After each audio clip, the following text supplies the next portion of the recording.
Welcome to Citizen Concerned, where we remind you to beware of the comrades. I'm Katlego and would appreciate it if you subscribed to our YouTube channel, liked and shared this video with other citizens.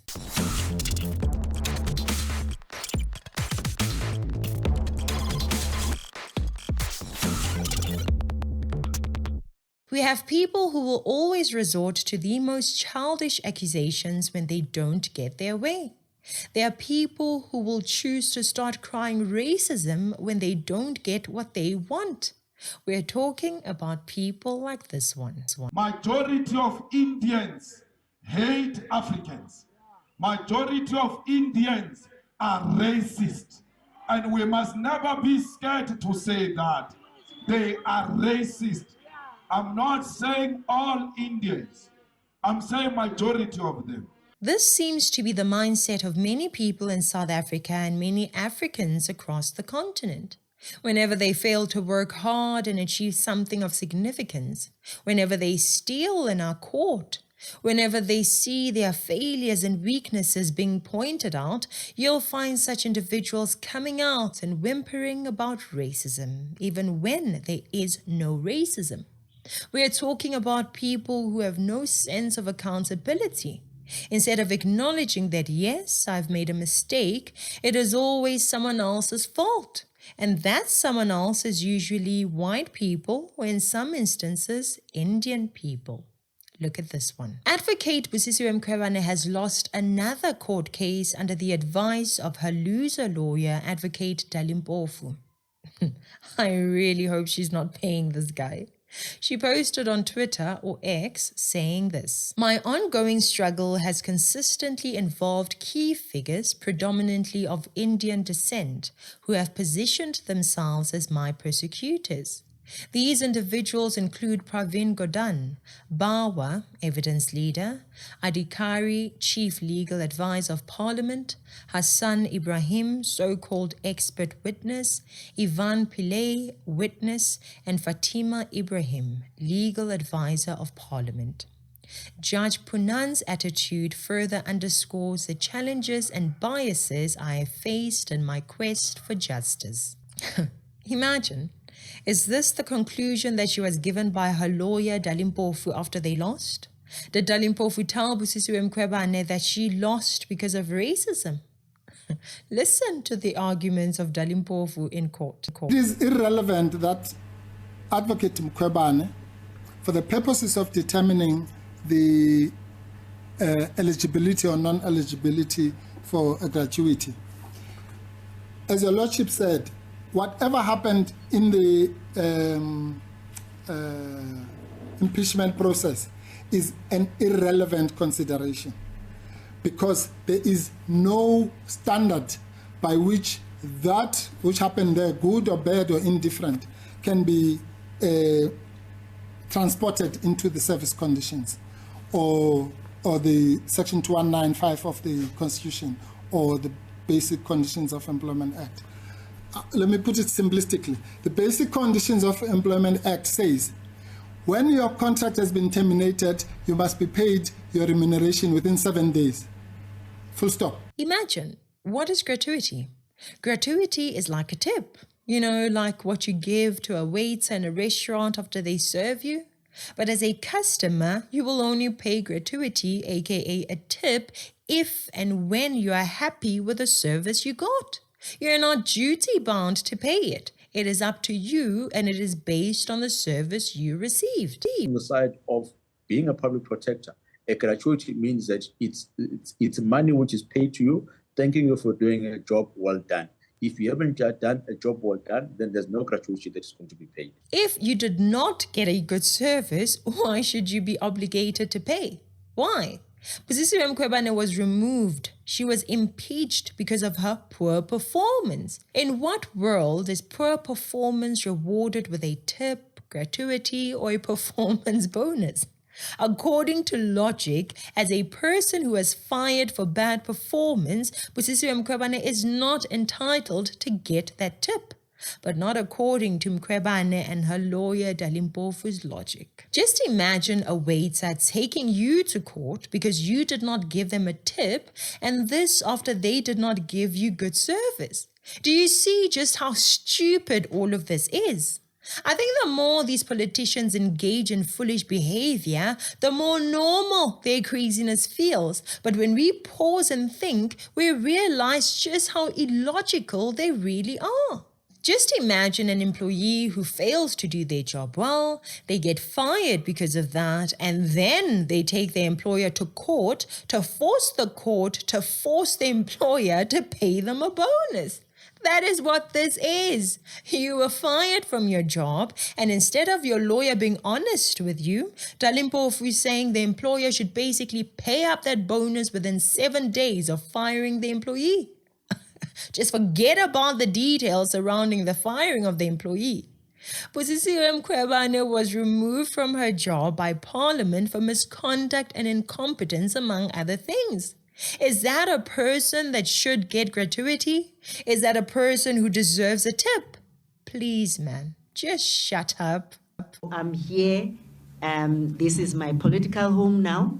I'll be learning the ropes from my colleagues and fellow commissars and fighters so that we can continue and protect the poor and the marginalized. So I joined EFF because I could relate to the 7 cardinal pillars. As soon as she was fired from the public protector role, she was recruited by the EFF, and she is now a member of parliament representing the EFF. Mkhwebane is an MP and she earns more than R1 million a year. Yet in her defense, she was saying she is impoverished, struggling to make ends meet since she's earning significantly less in her new role as an EFF MP. Imagine, what kind of nonsense is this? And R1 million a year is not enough in the eyes of a member of a party that claims to understand what the poor and marginalized among us are going through. Yeah, ne? The hypocrisy. People like Busisiwe Mkhwebane, Jacob Zuma and Dalimpofu are wasting our judicial resources taking issues to court when they are clearly in the wrong. Used Busisiwe Mkhwebane's year-long impeachment battle as an example of the politically powerful abusing the legal system. Bola Miller refers to the strategy of vexatious litigation as a deflection tactic. I think lawfare, or what one calls delaying tactics, or the Stalingrad defense, is very dangerous for a number of reasons. And probably the most important one being that it costs the fiscus a lot of money when it comes to people like the former public protector or former President Zuma using the courts in order to appeal everything and anything. And so it's an expensive exercise, and I think that the public certainly don't want to see that. I think amounts of 160 million rand were bandied about when it came to Advocate Mkhwebane. So that's the one danger, that it's a waste of the state's money. And the other is that it affects the integrity of the courts. So people start looking at the courts and the judiciary and thinking, well, you know, are you doing your jobs well enough? Can you not be firmer with these kinds of cases so that they don't drag on, that they don't cost us that much money? It comes from the taxpayers' pockets. Dalimpofu is even citing Ubuntu as a basis for paying Busisiwe Mkhwebane. I mean, you can't make this stuff up, guys. Mpofu argued that to deny a person in the position of the applicant such entitlements would be arbitrary and nothing short of cruel and degrading double punishment.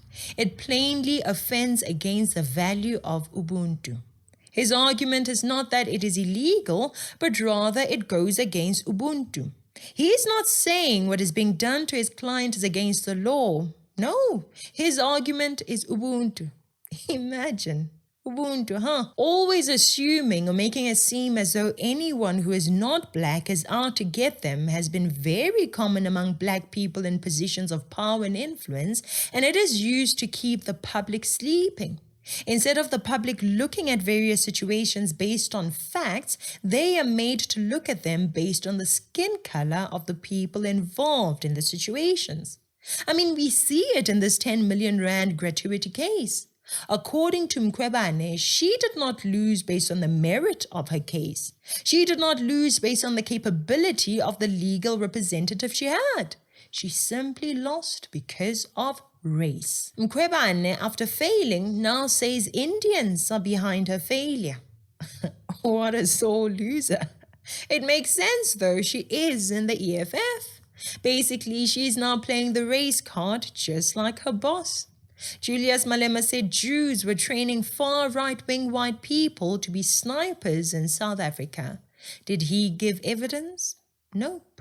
Julius said majority of Indians are racist. Majority of Indians hate Africans. Majority of Indians are racist. And we must never be scared to say that. They are racist. I'm not saying all Indians. I'm saying majority of them. Did he provide any proof? Nope. Whether we like it or not, whether we are ready to admit it or not, when black people say nigger, it is acceptable. When black people say black people are lazy, it is acceptable. But if a white, Indian or colored person says any of those things, it is what? Racism. Ask Ronaldo Gous. The truth is the truth. The fact of the matter is racism will always exist in the minds of many people. We cannot eradicate it. You as an individual can choose to not be racist, but overall we cannot end racism. Anyone telling you otherwise is lying. That is like saying we will end sickness or death. You cannot end it. You can personally choose to live healthier, to not be sick, but you cannot end sickness. While we cannot eradicate racism, sickness, and death, with eating well and exercising, sickness and death are less rampant. With the removal of racist laws, with condemning racist acts and speech, with limiting the effects of that rubbish on the people of the nation, racism can become less rampant. Implementing policies that are not racist encourages respect and love among people. They encourage fair treatment, hard work, and independence. If you will change, everything will change for you. You don't have to change what's outside. All you've got to change is what's inside. To have more, you simply have to become more. And then he said, don't wish it was easier, wish you were better. Don't wish for less problems, wish for more skills. Start working on yourself, making these personal changes. And he said, it'll all change for you. And if we can all be honest, racism is not South Africa's main problem. The problem is incompetence, laziness, and corruption. Because no matter how racist anyone is, if the nation's government had afforded you as a citizen the right education, skills, experience, exposure, and opportunities, you would succeed regardless of the races who dislike you. That's a fact. We get paid for bringing value to the marketplace. Marketplace is also described as reality. You don't get paid for the hour.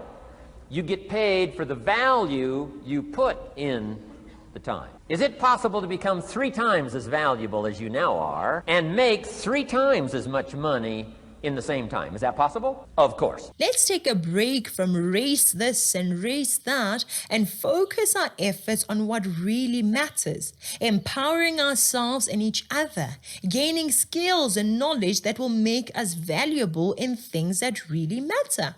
The racists can hate you for being a certain color, but they can never take away the value you add to society. The more value you add to society, the more it will show in your bank accounts, your lifestyle, and many other areas of your life. Anyway, that's it for today. Thank you so much for watching. Please like and share, subscribe, and join our channel membership. I'm Katlego. This is Citizen Concern. And until next time, beware of the comrades.